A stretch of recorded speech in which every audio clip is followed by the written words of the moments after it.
예, 오늘은 파스타 성경 성책 33페이지 하단 부분 살펴보겠습니다.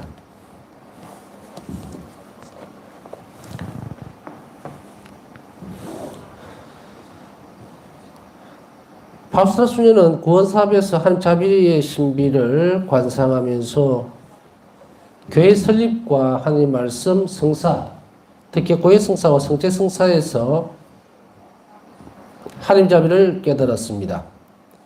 구원사업에서 한 자비의 신비를 관상한다는 것은 뭡니까? 구원사업이 뭐예요? 결국 구원사업이라고 하는 것은 예수님께서 이 땅에서 공생을 하시면서 하셨던 일들이죠.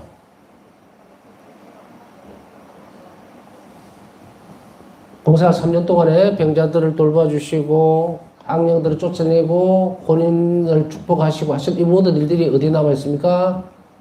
이제 예수님께서 부활하시고 그 다음에 성천하시고 난 뒤에 이것을 그냥 당신의 사업, 이 땅에서의 활동으로 끝낸 것이 아니고 계속 영속적으로 이어져야 되죠. 이 구원사업은. 이것은 세상 마지막까지 이어져야 되죠. 그래서 예수님께서 12사도를 뽑으셨죠. 그리고 그들에게 예수님께서 하셨던 모든 일들을 구원사업입니다. 이게 인간들을 구원하는 일이죠. 그것을 이 사도들을 뽑아서 맡기셨고 베드로 사도를 교회 반석으로 세우셨죠. 자, 이제 성천사건 예수님께서 성천하시고 난 이후에 이제 교회는 성령께서 오시고 나서 성령과는 대축일이죠. 활발하게 이제 교회가 이제 활동을 하기 시작하죠. 활동을 하는 것은 예수님께서 하셨던 모습을 그대로 행함으로 인해서 그 안에서 구원을 실제화시키기 시작합니다. 그래서 예수님께서 공생을 하시면서 죄인들의 죄를 그 자리에서 용서해 주셨듯이 오늘날에는 그 예수님께서 하셨던 그 일을 이제 어디로 남아있습니까? 고해 성사에 남아있죠. 그래서 성사를 통해서 이제 예수님께서 하셨던 구원 사업을 그대로 이어갑니다. 그렇기 때문에 여기에서 보면은 이제 이런 맥락에서 이 어떻게 표현해야 되냐면은 계속 움직입니다. 생명력을 가지고서. 그래서 이 교회를 설립하셨을 때에 우리 생각해 보세요. 2000년 전에 예수님께서 오셔서 거기에서 구원사업을 끝을 내버렸다 그러면 우리는 어떻게 해요, 지금? 생각만 해도 끔찍하죠, 그죠? 그러니까 하나님께서는 예수님께서 하셨던 그 구원사업을 그대로 교회를 설립함으로 인해서 그것을 그대로 넘깁니다. 이것을 전에 얘기할 때 뭐라고 얘기했습니까? 교회 안에는 가장 중요한 보물이 있는데 그 보물은 뭡니까? 최성사죠. 그 성사의 원성사는 바로 예수님 자신이라고 했습니다. 예수님이죠.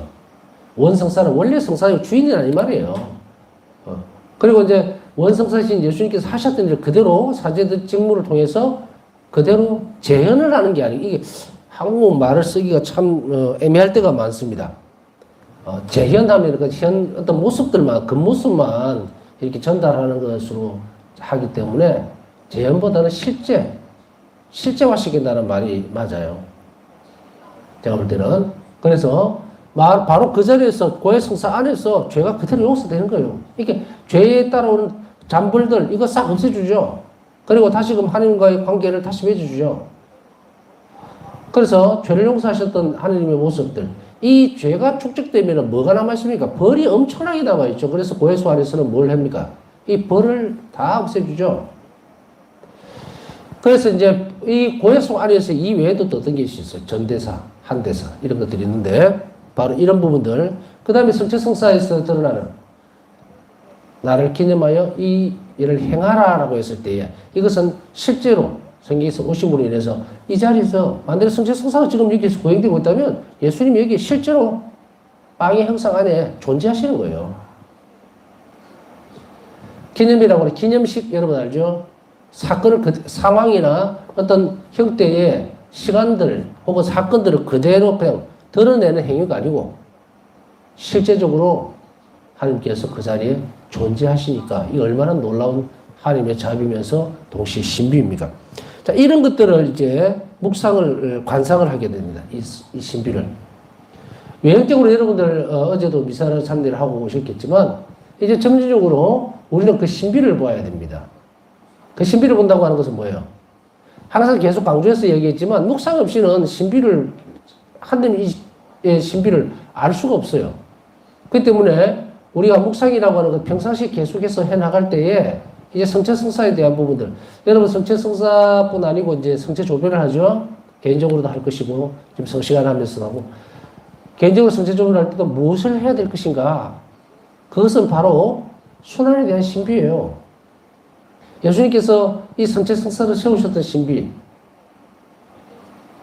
성체성사 눈으로는 이렇게 보여지는 몸으로 예수님의 몸으로 남아있지만 이 몸으로 남아있기 위해서 이 성체 안에 머무시기 위해서는 무엇이 필요했느냐? 바로 십자가의 지독한 순환이 필요했다는 것을 잊지 말아야 됩니다. 그냥 순환 없이 나는 그러면 세상 마지막 날까지 이 빵의 형상 안에 내가 머물러 있겠다. 나는 너희와 함께 있겠다. 그러니까 내 몸과 피를 먹고 마셔라 라고 그렇게 말로만 하셨는 것이가 아니다는 얘기예요. 상징적인 부분만 가지고 산 것이 아니라 실제화된 거죠. 그 모든 권한을 인간에게 주셨다는 이 신비를 어떻게 묵상할 것인가? 어떻게 감히 그 거룩한 하느님을 초성한 일을 사람에게 맡겼느냐는 거예요. 천사들도 있는데 존재적으로 보면 우리가 알고 있는 어떤 한계 안에서 보면 어떠요? 이 인간, 이 세상이라는 것을 딱 옆으로 치우고 나면 사람, 천사, 하느님 이러죠. 거기에서 천사들에게도 맡겨야 될 그 임무일 수도 있는데 사람에게 맡기고 얼마나 놀라운 일이 이것 자체만으로도 얼마나 묵상을 해야 될지 몰라요. 그것은 하느님의 존재 자체를 이 초월적인 존재에 대한 은총이죠. 은총이 빛이 비춰지지 않으면 하느님이 거룩한 줄도 몰라요. 어떤 사람들은 성당에 들어오면서 참 경건하게 들어오고 성체 앞에서 아주 거룩한 모습들을 늘 갖추려고 애를 쓰는 사람을 보면 그 사람 복이 있는 사람이에요. 그것은 은총이거든요. 하나님 주신 선물이에요. 깨달아서 그런 게 아니에요. 부어진 거예요. 그러면 그 사람은 가만히 있는데 부어졌을까? 그런 은총이 그렇지는 않습니다. 하느님을 사랑하려고 하는 것이 있기 때문에 모든 은총이 우리에게 흘러들어오는 조건은 겸손이에요. 그래서 높은 데서 아래로 흘러내리는 가장 근본적인 조건은 겸손이란 말이죠. 그러면 그 사람이 성체 앞에서도 성당 안에 들어왔을 때 그렇게 거룩한 태도와 모든 마음가짐이 그렇게 되어 있는 영혼들을 딱 보게 되면 저 사람 참 겸손함을 갖추고 있고 이렇게 볼 수 있죠. 그리고 겸손함 그 위에 뭐가 있습니까? 하나님 참 사랑하는 영혼이구나. 그러니 하나님께서는 당신을 볼 수 있도록 당신 느낄 수 있도록 은총을 부어줬으니까 태도에서부터 차이가 나는 거예요. 성당에 들어와서 막 마음대로 행동하고 이제 봄이 되면서 날씨가 조금씩 따뜻해지기 시작하겠죠? 응? 그래서 우리 정서적으로는 어떻게 생각이 되는지 모르겠지만 그거는 굳이 이게 옳다 그르다의 문제는 아닌 것 같아요. 예컨대 성당에 오는데 양말도 안 신고 온다. 그럼 어떻게 이해를 해야 될지 이게 맞는 건지 헷갈릴 때도 요즘은 많아요. 본당에 계시는 분들이 할 생각을 문제고 저는 본당을 떠난 지가 너무 오래돼가지고 우리에게는 무조건 이 경당은 맨발로 다니거든요. 다니기 때문에 아무래도 맨발로 다닌다는 말은 양말, 그러니까 슬리퍼를 안 신고 이렇게 다니도록 하는 그 마룻바닥이에요. 그러니까 자연스럽게 양말을 신고들 오게 돼 있죠. 그런데 이제 본당 같은 경우는 어때요? 여름에 이제 슬리퍼만 신고 양말 안 신고 이러는 사람도 있을 것이고 그 이야기 하는 것은 아닙니다. 그렇게 하거나 혹은 다리를 꼬아서 앉거나 여러 가지 좀 불경스럽다라고 생각되어지는 좀 예의가 없다. 쉽게 얘기하면 어른 앞에서 저런 행동을 하지 않아야 될 텐데라는 그런 정도의 수준에서 볼 때에 분명하게도 예수님은 바울사 성령에게 뭐라고 말씀하시는가? 나를 없는 듯이 그림자같이 생각한다. 그렇겠죠. 저도 그런 생각 들어요. 신자들 볼 때, 다리를, 옛날에 장개틀이 있었죠. 거기에 툭 발을 얹어놓고, 그 꼬랑내 나고 얹어놓고, 그렇게 있는 편하게 등을 떡 기대갖고 뒤로 막 거의 눕다시피 가 있는 그런 태도들, 이런 거 볼 때는 앞에 누가 마치 없을 때 그러잖아요, 우리가. 근데 아주 앞에 높은 사람이 나를 딱 보고 있다고 생각하면 그렇게 안 되죠. 그러니까 이 부분들은 이제 조금씩 연습해 나가야 되는 과정이 생략됐기 때문에 이런 태도들이 드러난다는 거예요. 그렇기 때문에 이런 부분들을 우리가, 넌 정말 그런 태도가 안 돼라고 나무래는 것이 문제가 아니에요. 근본적으로 뭐가 필요하다? 제가 드리고 싶은 말씀은 묵상하지 않을 때. 우리가 하나님을 사랑하는 진짜 마음, 그런 태도가 없으면은 없는 듯이 생각하거든요. 없는 듯이. 그렇기 때문에 가장 중심지에는 뭐가 있습니까? 사랑이 움직여야 되겠죠. 그래서 바오사 성인은 우선은 우리가 교회라고 하는 느껴지는 이곳 혹은 실제로 보여지는 이 교회 안에서의 어떤 모든 일들을 뭘 하기 시작했다? 관상하기 시작한 거예요. 성당을 보고 관상한 게 아니죠. 이제 구체적으로 들어갔죠. 교회 설립이라든지 하나님 말씀, 그 다음에 성사, 특히 고해 성사와 성체 성사.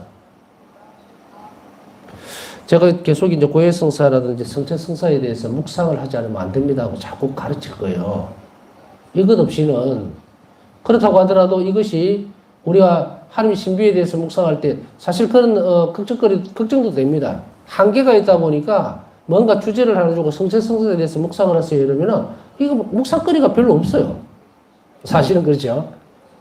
구원 사업에 대해서 뭐 생각도 해보고 이렇게 하지만 차라리 구원의 말씀, 하나님 말씀을 묵상하라고 그러면 구약 성경도 있고 신약 성경도 있고 하니까 엄청 방대하죠.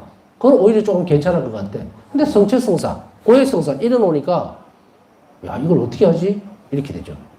그러나 여기에서 한 가지 팁을 주면 이런 거예요. 성체 성사에 대해서 묵상할 때는 하나님과 나와의 친밀함에 대한 문제입니다. 친밀함에 대한 문제. 그러면 친밀함에 대한 문제를 이야기할 때 어떤 식으로 전에 가르쳐 줬습니까? 바오사 성녀가에게. 그것은 자주 성체를 방문해서 예수님께 뭐다? 읽을 수 있는 걸 다 말씀드렸다. 그러면은 매일매일 말씀드려야 되니까 사실은 이게 무슨 말씀을 드릴까라고 생각하는 것이 묵상이에요. 그래서 그것을 예수님께 말씀을 드리고 그 다음날 또 어떻게 활동을 해야 될 건가, 뭔 생각을 할 건가, 어떻게 결정을 할 건가, 이게 전부 묵상이죠. 이게 성체, 그러니까 이건 성체 성사로 내 안에 오시는 예수님, 그리고 내가 성체를 바라볼 때 성체 안에 계시는 예수님이 하고 싶은 그 친밀감을 이끌어내는 것, 그게 묵상이에요. 그러면 이제 조금은 방향성이 틀어지죠. 앞전에 그렇게 성체 성사에 대해서 묵상하십시오 이러면은 아주 한계가 딱 부딪히죠. 요만큼밖에. 근데 매일매일의 내 삶과 성체 성사를 연결 지어버리면 이거는 뭐 죽을 때까지 해야 되겠구나라고 분명히 답이 나오죠. 고해 성사도 마찬가지입니다. 고해 성사도 내가 죄에 대한 부분들을 성찰해 나갈 때에 고해 성사와 계속 연결되어집니다. 주님, 제가 오늘은 이것을 큰 잘못을 저질렀다.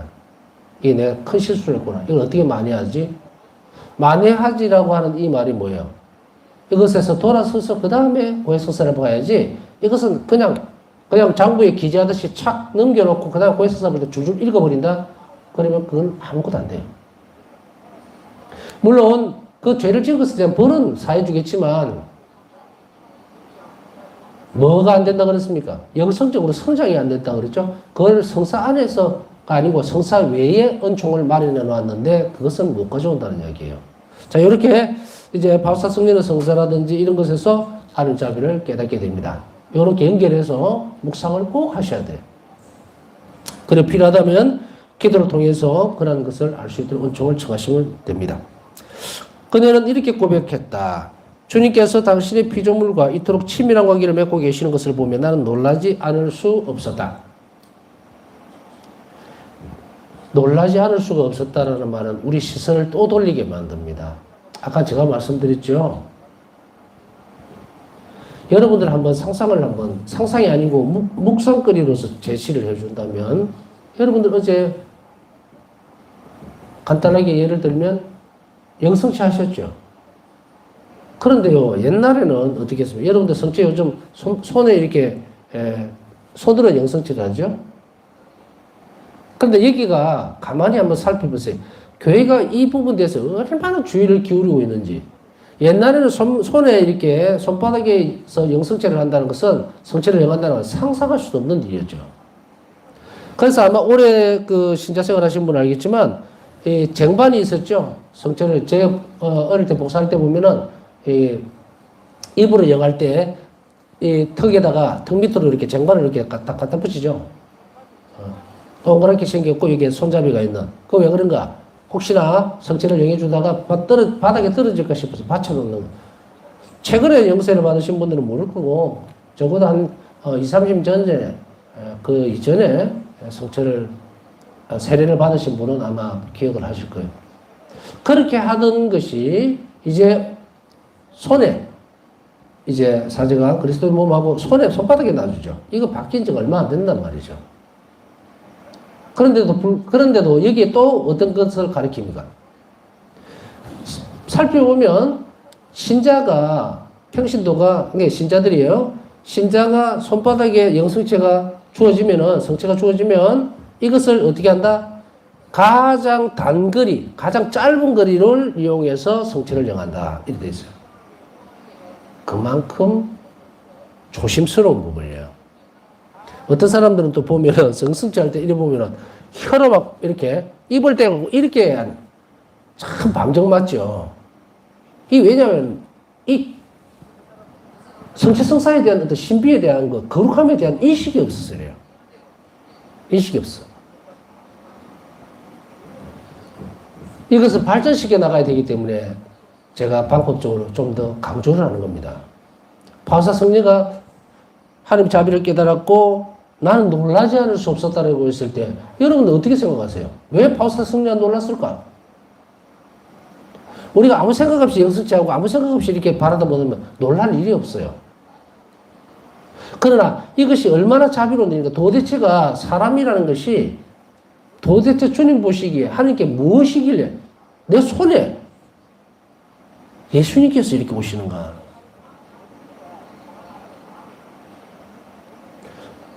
얼마나 놀라운 신비입니까? 근데 그걸 얼마나 깨닫고 있어요? 얼마나 깨닫고 있는가. 이것을 신앙의 눈으로 봐야 됩니다. 자꾸 연습을 하고 그리고 그 순간에 얼마나 놀라운 일이 벌어지고 있는지 그걸 하지 않으면 우리의 성차성사에서 주어지는 엄청난 은총들을 전부 다 흩어버린다.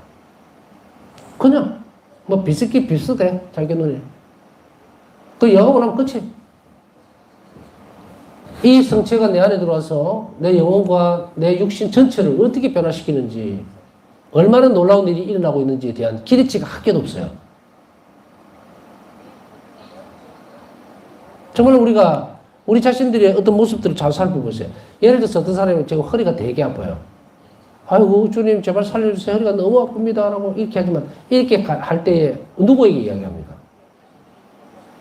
영성체, 만약에 그 사람이 성체를 영한 사람이라면 성체가 해서 내 안에 들어온 예수님도 나와 똑같이 고통을 같이 겪고 있는 거예요.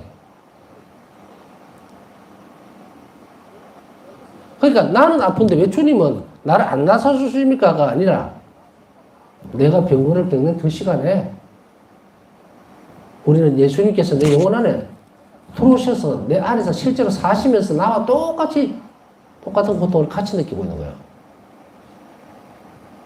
일치죠. 그것을 알아내야 돼요. 그렇지 않으면 예수님은 이 앞에 그냥 의자 놓고 앉아 계시고 주님 제가 이게 아파 죽겠습니다. 마치 병원에 가서 의사와 환자 관계처럼 이렇게.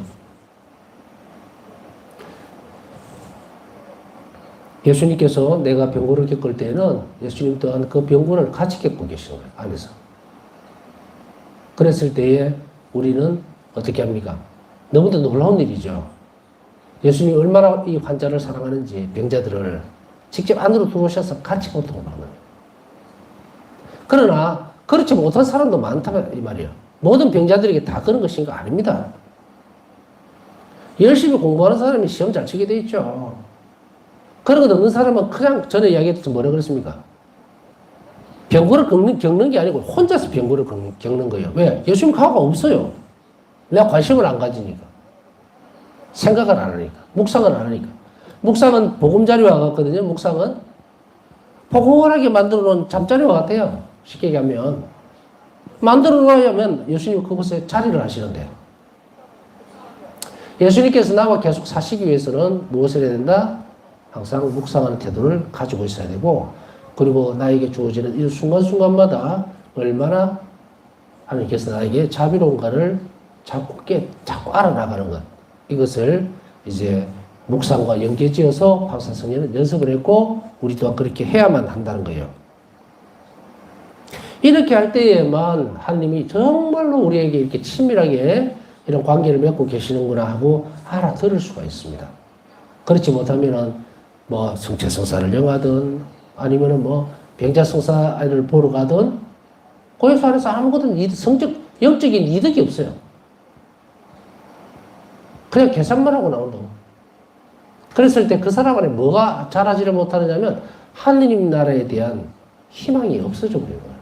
그냥 말로만 뭐 하느님 나라에 가고 싶다, 천국 가고 싶다.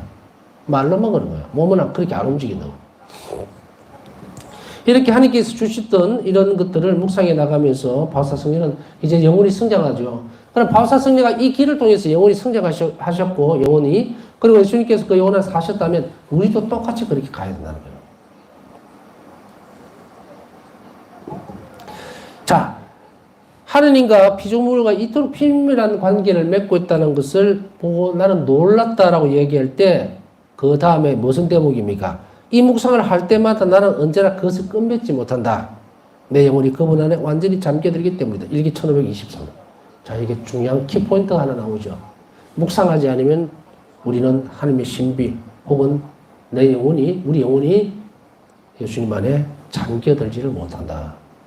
잠겨든다는 것은 무슨 뜻입니까? 이 부분이 주입관상이에요. 예수님이 부어주시는 거예요. 그래서 계속 강조하죠. 묵상하지 않으면 완전히 그냥 쪽박 차는 거예요. 묵상하지 않으면 그냥 신앙생활 끝나버렸다. 묵상이라는 것이 뭡니까? 예수님이 존재하시도록 만드는 가장 중요한 거예요. 묵상과 기도는. 근데 그 묵상이라고 하는 그 재료들, 그것이 시작되는 것은 뭡니까? 관상생활을 갈 수 있다. 묵상을 거치지 않고 관상생활을 휙 뛰어넘었다? 이거는 뭐예요? 주입관상밖에 없습니다. 하나님 그냥 부어주시는 거. 바울사 일기에 보면은요, 바울사 성령가 영혼의 빛을 받았다든지, 빛이 비추어서 하나님 신비에 대해서 놀라운 것을 표현하는 그런 부분들이 있죠. 그게 전부 다 뭐예요? 관상입니다. 주입관상이에요. 그래서 바울사 성령의 일기를 보면요, 주입관상에 부어지는 부분들이 굉장히 많이 들어갑니다. 일기뿐 아니고 다른 대목에서 이렇게 살펴보면 저도 참 놀라는 게 참 행복한 분이셨구나. 그런데 또 다른 한편 인간적으로 보면은 너무도 엄청난 그 병고에 시달려 놓으니까, 병이라고 하는 것이 병고 자체가 그냥 겉으로 드러나면서 병이 있으면 그래도 사람들이 좀 잘 해주거나 이렇게 보살핌 받을 수 있는 그런 여지가 좀 있는데, 계략은 안 그렇거든요. 겉으로 보면 늘 말짱하니까 많은 그 사람들한테서 꾀병을 부린다. 또 멀쩡한데 저렇게 또 침대에 자꾸 들어 누울라 한다. 이런 식으로 그게 참 얼마나 비참한 일이겠어요. 그게 몸은 아닌데. 그러나 그러한 측면들이 있다 하더라도 하나님께서는 이 영혼에게 바울사 성령에게 엄청나게 큰 구원의 책무를 맡기셨다는 것에서 우리는 그 답을 찾을 수가 있습니다. 항상 바울사 성령 묵상할 때마다 어떤 때는 아주 미사가 끝난지도 모르고 있을 정도로 푹 빠져버렸다라는 것이 바로 이런 부분들이에요. 그래서 바울사 성령은 우리에게 두 가지를 다 가르쳐 줍니다. 묵상을 통해서 계속 연습해 나가는 삶을 보여줌으로 인해서 우리 또한 관상생활로 갈 수도 있어요. 관상생활이라는 것 자체가 늘 끊임없는 기도였다는 이야기예요. 삶을. 그것을 이 바울사 성령은 그 길을 너무도 잘 가르쳐 주고 있고 또 달리 본다면 너무 쉽게 가르쳐 주고 있어요. 관상생활에 대해서. 관상생활에 대해서 그 앞에서 설명해 드렸듯이 의탁하고 항상 의탁하고 온전히 의탁하고 이웃에게 언제 어디서나 자비로운 태도를 가지면 이것이 항상 기도하는 태도고 항상 관상 기도를 하고 있는 태도예요. 왜냐하면 관상 기도의 정점이 뭡니까? 예수님과 24시간 하나가 되어 있는 거거든. 그죠? 여러분들 할 수 있고 저도 할 수 있고. 그런데 그 과정에서 이제 이렇게 보면 영혼을 이끌어주는 것들이 있어요. 그래서 기도를 안 하면 안 됩니다라고 하는 이유가 기도는 하나님의 은총을 끌어다니는. 그래서 우리가 이런 부분에 있어서 나는 자비의 신비에 대해서 혹은 아까 얘기했던 구원 계획 안에서 하나님의 신비, 그 다음에 성체성사에서 드러나는 자비, 나 잘 모르는데라고 하더라도 두려워할 것은 없어요. 난 묵상을 잘 못하는데라고 하더라도 묵상을 하지 못하는 사람은 묵상할 수 있도록 하나님께 기도하시면 되고요. 은총을 받아내세요. 그리고 그렇게 하고 시작하는 사람들은 묵상은 아까 얘기했듯이 관점의 차이적이요. 연결 지어줬잖아요. 성체를 어떻게 묵상해야 되는 성체 신비에 대해서. 그것은 놀라움의 표현들, 나와 성체 성사와의 관계, 내가 너무도 쉽게 당연하게 여겼던 것들을 뛰어넘어야 돼요. 그래서 나는 뭐 영성체 할 수 있는 조건들이 마치 영성체 할 수 있는 조건이 고해 성사만 보고 나면 언제든지 나는 다 될 수 있다라고 하는 자만심이나 착각에서 벗어나야 된다. 인간이 뭐라고? 죽을 수밖에 없는, 죄로 인해서 죽을 수밖에 없는 그 인간에게 모든 기회들을 다 열어주고 있죠. 다. 얼마나 놀라운 일입니까? 이 시대에서 보면은 옛날 그 순교자 시대의 우리 선조들, 그죠? 옛날 초세기 교회 때에 비하면 지금 여러분들은 저들 포함해서 너무너무 행복한 시간들이에요. 언제든지 본당에 가서 고해성사 달라고 그러면 주고, 성사 볼 수 있고, 영성시 할 수 있고. 근데 이걸 너무 당연한 듯이 생각하는 거죠. 이것은 너무나 당연하듯이 생각하는 것은 아무런 기초도 없는 사람이에요. 내가 고해성사를 보고 성차성사회로 이 놀라운 신비로 내가 이렇게 초대받았어. 오늘 정말 예수님과 하나가 될 수 있겠구나라는 것은 우리가 지금은 머리라든지 정서적이라든지 이런 걸로밖에 생각이 안 되니까 그냥 자신의 일로만 치부를 해버리니까 발전이 없죠. 이렇게 되면 안 된다 이 말이에요. 그럼 거기서 벗어나려면 뭘 해야 되는가? 지금 우리가 배우고 있는 이대로 그 길을 따라가줘야 됩니다. 그래서 아까 얘기했듯이 성체성사에 대한 신비는 성체성사에만 고정되어지는 것이 아니라 도대체가 예수님은 왜 나를 또 내가 뭐길래 나를 위해서 이렇게나 당신 자신까지 나에게 주십니까? 요거 가지고 쭉 따라가도 묵상이 엄청나게 길게 됩니다. 이런 것들을 하라는 이야기예요. 그렇게 해서 묵상을 하는 연습을 하시면 됩니다. 그녀는 인간이 그 존재의 시작에서부터 가장 미수한 은총에 이르기까지 모든 것은 하느님의 자비로부터 받는다는 것을 깨달았다. 인간의 존재 시작에서부터 제가 참 앞에 이야기했죠. 창조와 세상 종말, 완성, 내 자신의 그것은 뭐다? 한 선에서 연결되어 있는 거예요. 그렇기 때문에 창조라는 것에서 인간이 내가 하나님께서 창조됐다는 것을 굳게 믿지 않고 그것을 확인하지 않으면 어디로 갑니까? 자신의 종말에 대해서, 부활에 대해서, 영원한 생명에 대해서 그 사람은 절대로 성장될 수가 없어요. 그걸로 못 갑니다. 출발점이 달라요. 그리고 이렇게 내가 하나님께서부터 창조됐다는 사실을 정말로 굳게 믿고 그리고 그 자신이 엄청난 자비를 입었다는 것을 인정하는 사람은 뭐다? 끊임없이 하나님께 의탁하는 법을 벌써 배우기 시작합니다. 왜? 나를 창조했던 하느님이 내가 일상적으로 살아가는데 불편하고 힘든 것 이거 해결 안 해주시겠느냐 이 말이야. 인생이라는 것을 이렇게 되돌려 보면요, 별거 없다라는 말을 다 잘해요. 어떻게 보면 메뉴로 이렇게 쭉 적어 본다면 메뉴라고 생각하고 도대체가 우리에게 필요한 게 뭐예요? 태어나서 건강 문제, 그 다음에 먹고 사는 문제, 그 다음에 뭐 있어요? 가족 간의 어떤 문제겠죠? 아무래도 뭐 결혼이라든지 뭐 이런 부분들이 또 크게 이제 우리가 대소사로 치면 이런 거. 그 다음 뭐 있습니까? 없어요. 아무것도 뭐. 그 다음 죽는 거예요. 이거밖에 없어. 그런데 이 부분에 있어서 이제 안으로 들여다보면 자잘한 문제들 굉장히 많이 있죠. 뭐 취직을 해야 먹고 사는 것이고 뭐 돈을 벌어야 어쨌든 밥이 들어가는 거고 이런 것들이죠. 그런데 나를 창조하신 하나님 분명히 나에게 뭐라고 말씀하고 계세요? 내가 너를 창조했을 때는 행복해지도록 하기 위해서 창조를 했다라는 것을 상기해야 됩니다. 내가 신앙 안에서 고백해내야 돼요. 그러면 이 사람에게서 무엇이 있습니까? 그래, 하느님 계신데 그 하느님이 계신 데가에서 끝나면 안 되죠. 그 하느님께서 자비로 나를 창조하셨고 나를 돌보시는 분인데 내가 이걸 왜 걱정을 하고 있나? 어? 왜 여기 내가 파묻히고 있나?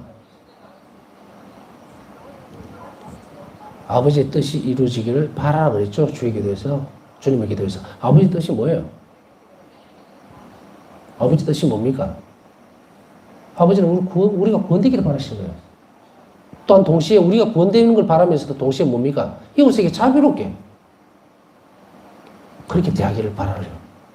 우리가 구원되기를 바라시니까 우리에게 뭡니까? 내가 너를 구원해야 되겠다라고 하는 것은 넌 나에게 의탁해야 한다는 거겠죠. 자, 또 이렇게 돌아가죠. 그래서 이런 부분들을 계속해서 연결해서 생각해내고 필요한 부분들은 아주 작은 은총들 뿐 아니라 큰 은총에 이르기까지 전부 다 하나님께 얻어내야 되죠. 그래서 아까 창조에서부터 종말에 이르기까지 우리는 출발을 창조한 하나님이 나를 잘 돌보아 줄 거라는 것. 그럼 나는 거기에 귀를 기울여야 되겠죠.